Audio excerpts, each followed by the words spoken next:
Welcome back to another episode of Rock Boys Football. Today we're looking at the 2022 LSU spring game notes. I was a little late to watching this, was checking out some other spring games. Threw it on Sunday night. Thought I'd give you guys my thoughts and opinions. Before we do, just want to thank you guys for all the support you guys have shown the channel. I believe we're up to 870 subscribers. The support has been absolutely awesome. Love talking ball with you guys in the comment section. So if you guys do like the content, subscribe to the channel. We appreciate all the support as we roll into the 2022 college football season. All right, new regime, Brian Kelly coming in. And I'm not saying Edo is a bad coach by any means, but you always got the feeling that he ran a little bit of a looser ship. Now, Brian Kelly, a little bit of the opposite. Obviously, one of the most successful coach in Notre Dame history coming in from Notre Dame. He's going to run a tighter ship. The guys are going to be held to a lot higher of a standard, and it's just going to be a different culture and a different feel around the program that, quite frankly, I'm excited for. I mean, Brian Kelly's won at every job he's ever been at. One of the best college football coaches in America. And he's coming to a program that possibly has the best tools in terms of recruiting that state of Louisiana, in terms of the facilities, in terms of getting talent to come to LSU. I think he can make some serious noise at LSU. Now, let's start with the quarterback race. Now, there's four quarterbacks that they were saying has split pretty much evenly the first team reps. Jaden Daniels, Garrett Nutsmeyer, Miles Brennan, and then the young buck, Walker Howard, who I would be very surprised if he emerges as a starter in the 2022 season. Yes, he's appealing because he's such a high recruit and he's dripping with talent. That being said, I think there's a couple of guys above him that just seem like they'll be the starter coming into the 2022 season, just more experience. And we're going to take a look at just what the quarterbacks looked like during the spring game. Start with Jaden Daniels. He was the first quarterback to take the field. He's the biggest playmaker. You saw him take a couple shots downfield. He's obviously electric in the run game, and obviously the spring game doesn't necessarily help his kind of game. A lot of plays were getting blown dead where he might be making guys miss in space and kind of busting off some big runs. That is a large part of his game at Arizona State. I would expect it to be a large part of his game at LSU. Now, the big flaw I think you see in Jaden Daniels is the pitch and catch, the simple throws that you need to make as an SEC quarterback, a high level SEC quarterback, he wasn't always making.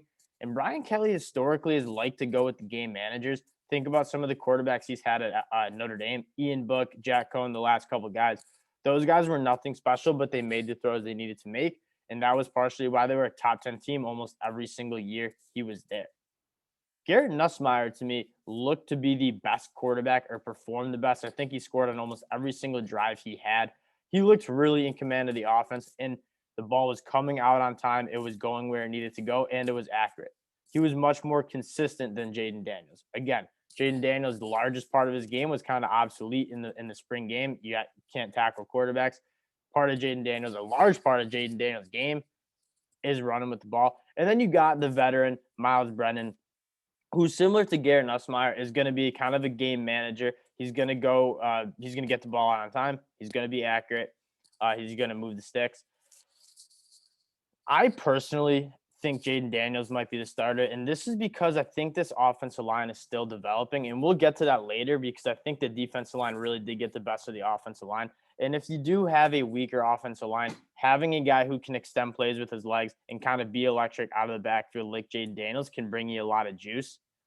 That's not to say that Garrett Nutsmeyer is also a very good athlete and can extend plays. He's not quite as dynamic as Jaden Daniel.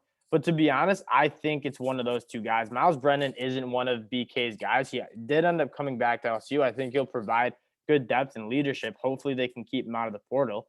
But I do think I get the vibe that it might be Jaden Daniels or Garrett Nutsmeyer. Although I wouldn't count out Miles Brennan. I think Walker Howard's probably sitting a year. He's really good, but it is really hard as a true freshman to come in and grasp an SEC offense and play against SEC defenses. It's going to be tight. I feel like this one will go into fall camp, and BK, if he's smart, isn't necessarily going to name a starter because you want to keep these guys out of the portal. A lot of these guys could go start most other places in the country.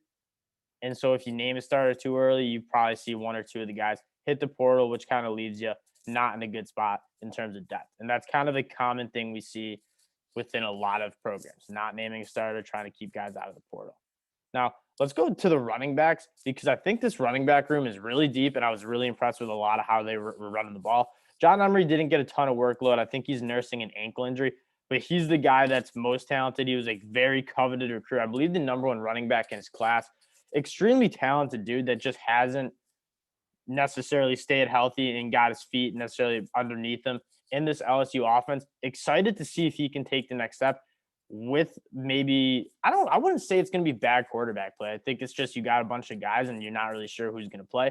But with maybe a more run heavy scheme that Notre Dame like to run or like BK like to run at Notre Dame, you might see a lot of these running backs being used. John Emery looks solid in the limited usage. Trey Bradford looked good. Armani Goodwin looked good. You obviously have Noah Kane, who's going to be a nice addition in the summer. And then the walk-on, I believe his name is Will Johnson. I'd never heard of him until yesterday when I was watching the game.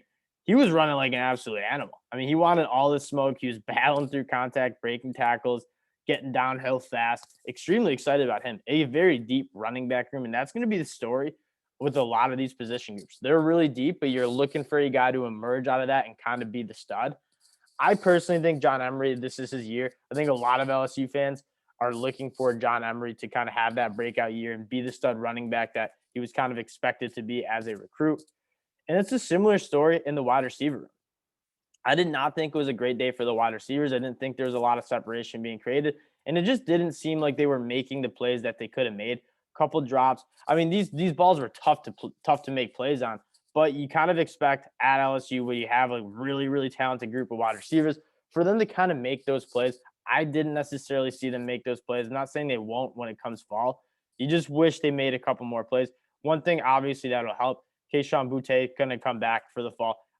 For my money, might be the best wide receiver in the country. Probably will be first round pick in the 2023 draft. Guy who led the team in passing or receiving yards, and he only played 6 games. He was on pace for like record breaking numbers. Heisman candidate. I was loved as an NFL draft junkie. Like this guy caught my eye. He's going to be a guy I'm watching all of 2023. Knock on wood, he can stay healthy because this dude is just an absolute stud. A couple other guys. I thought Jack Besh.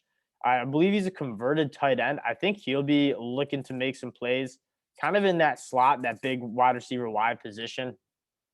He's just a guy that gets open, catches balls in traffic, will be a chain mover for that LSU team. And then there's a bunch of talent around it. Brian Thomas Jr., Dre Jenkins. There's one other guy that I thought might have stuck out a little bit. I mean, Jack Mashburn at the tight end spot. There's a bunch of talented wide receivers that have great bodies. Like you look at these guys and like these guys are studs. They were highly ranked recruits coming out of high school. You're just kind of taking a look at which of these guys is going to step up and be a playmaker for this team. I really like what I saw out of Brian Thomas Jr. He obviously didn't come down with a few balls that I thought he could have, but he's got all the tools. Great length, great body. He uses his body well. He tracks the ball extremely well. Probably excited for him the most to be kind of that next guy after Keyshawn Boutte on the outside. But again, it's a good wide receiver group. It's a deep wide receiver group. I think the biggest thing, similar to the running backs, is which of these guys is going to step up and kind of be that solid number 2 option for whatever quarterback is starting. Because I think that's one of the biggest storylines for this wide receiver or this LSU offense. And then finally, the offensive line. It was hard to get a read on the offensive line because this defensive line, we're going to get to them in a sec, is I think going to be one of the best in the country. They're very talented. I was extremely impressed for what I saw, but the offensive line definitely struggled. I thought the offense in general, including the offensive line, kind of settled in after the first couple of drives. I think they're like 4 or 5 sacks within the first 3 drives. Part of that, quarterbacks are kind of holding the ball. Second, I really do think these guys weren't looking that great. Will Campbell, the true freshman, it is rare to see true freshmen come in and start specifically at that left tackle spot. They said on the broadcast that he can play right or left tackle, which will be nice to get him on the field. You have a better chance if you can play both sides of the line of scrimmage. Will Campbell, I thought looked solid. He's a guy that he's just going to keep getting better. I mean, he should be going to senior prom right now, 18-year-old kid. You expect him to really put on some more good weight in the summer, in the workouts, and then just keep getting better from a technical side. They hit the portal really hard. I mean, they're losing 4 starters. A couple of guys that I really like in the NFL draft. Did you guys check out our draft content? Ed Ingram, a guy that I'm extremely high on. Austin DeCoulis has started there for a couple of years now. have to replace a lot of Chasen Hines. Don't want to leave him out. He's also a very good ball player. But they have a lot of guys to replace. They hit the portal hard, and a couple of guys I really like, Tremont Shorts, Miles Frazier. I expect them both to play. I think all of Will Campbell, Tremont Shorts, and Miles Frazier will probably be starters in the 2022 season, which is exciting. You're getting three guys that one highly coveted recruit, two highly coveted guys in the transfer portal that can kind of just bolster, and if anything, just provide depth to this offensive line because it did seem to struggle a little bit. And I think that's probably the most important thing in terms of this LSU offense. And how successful they'll be. Again, if this offensive line doesn't necessarily totally figure it out by fall, I wouldn't be surprised if you see Jaden Daniels trot out as that first quarterback just because he can make plays with his feet. If you have a weaker offensive line and guys are getting in the backfield, having a guy who can extend plays, get outside the pocket is going to be important. I think Jaden Daniels provides the most value with that. You just got to see a little bit more consistency. And it was a problem at Arizona State, too. This dude flashes Heisman level athleticism and gameplay, but he also just like misses throws that are like you can't. I mean, he had 1 3rd and 8, a dig route. Guy was wide, like pretty wide, enough space to you got to complete that ball. Throws it at his feet, incompletion off the field. Like those plays you got to be able to make at the SEC level, and he was kind of just not making that. They said they were working on his footwork, so we'll see how that progresses. I don't think he would have transferred in if he didn't have a pretty good feeling that he would get the job. Now, let's get to this defense, the defense that I'm just so high on. And this, I wasn't really planning on doing an LSU spring game recap. I wasn't necessarily very optimistic. It's a lot of roster turnover. It's a lot of talent that they've needed to replace the last couple of years. But this defense, I think, can be one of the best defenses in the country, starting with the edge guys. BJ Ojulari, I think he's the brother of the Ojulari from Georgia. He's got some serious length, some serious burst around the edge. I really like him as a draft prospect. Definitely a day 2 guy. I could see him squeaking into the day 1 range in the 2023 NFL draft just because he is so talented. He has all those tools. And the guy across from him, Ali Gay, is a similar guy. You look at him, super long, has great burst, good bend around the edge. Like these two guys might be one of the better pass rushing duos, not only in the SEC, but in the whole country. And if this defense is going to be a top 10, top 5 defense, which I certainly think they can be, those guys are going to need to step up. On the interior, Mason Smith might be the best guy on the defensive line. He's obviously going to be a second-year guy. Was good as a true freshman, which is rare to see true freshmen be as dominant as he was. You get him a little bit more, keep building that body out, especially on the interior. It's so important to get these guys in the weight room, get them to be grown men. He's got the frame. I think he'll be a first-round NFL draft pick. Extremely talented. He's just a better athlete than the guys he's trying to block that are trying to block him on the inside. Very, very high on Mason Smith. Jacqueline Roy's a guy. And then Mekhi Wingo, the transfer portal addition from Missouri. He's also a young buck. He's a 2021 guy. So a true sophomore as well. He had a great year at Missouri. Expect him to definitely be in the rotation. I think he'll probably start. If not, he'll be a good third rotation from the inside. This defensive line is extremely talented. It's deep. Very excited for these guys. And then into linebacker spot, Mike Jones Jr. is a guy that I've been kind of waiting to break out. I was extremely excited when he came over from Clemson to LSU. I was a little surprised, but I think he wanted a little bit more of a pro opportunity to be a linebacker. And you got to replace the Damone Clark stats. I was looking at his stats last night, 130 tackles, 15 and a half tackles for a loss. I wasn't as high on Damone Clark as an NFL draft prospect as many, but you can't ignore the production and how important he was to this LSU defense. You got to find guys who are going to be able to replace that. Mike Jones Jr., I think, has a really good opportunity. I liked what I saw at Greg Penn. Micah Bakersville was a highly productive guy as well. You got a few linebackers that you're really excited about who can stretch the field, go sideline to sideline. And I think Mike Jones is probably the best box linebacker in terms of playing the run, taking on blocks, shedding blocks, and making tackles. It's a couple of guys that I think are largely unproven. Greg Penn and Mike Jones haven't really broken out, I think, the way people wanted them to. But Greg Penn, it's only going to be his second year. Excited about what he's going to bring. He's got the body. Like, he's got the look of being a really good linebacker. Kind of a similar frame to Damone Clark. Long, athletic dude. Excited about this team, and their job's going to be a lot easier behind a great defensive line. And then finally, the secondary. This is probably where they needed to replace the most talent. Obviously, Derek Stingley, Cordell Flatt, Eli Ricks, all gone. Figuring out how you're going to replace that talent is going to be tough. They hammered the transfer portal on the back end and brought in the guys that I really am high on. One guy I want to talk about. He didn't play. He's going to be here in the summer. Sevyn Banks from Ohio State. He was also a being talked about as a first round draft pick coming into the 2022 college football season. Didn't totally put it together at Ohio State, but this dude has all the traits to be an elite DB. Great length. He's very fluid. He's physical. He plays the ball really well. As a Michigan fan, I've seen plenty of him. He is a good ball player. Happy he's not in the Big Ten anymore. Hopefully he can figure it out at the SEC level.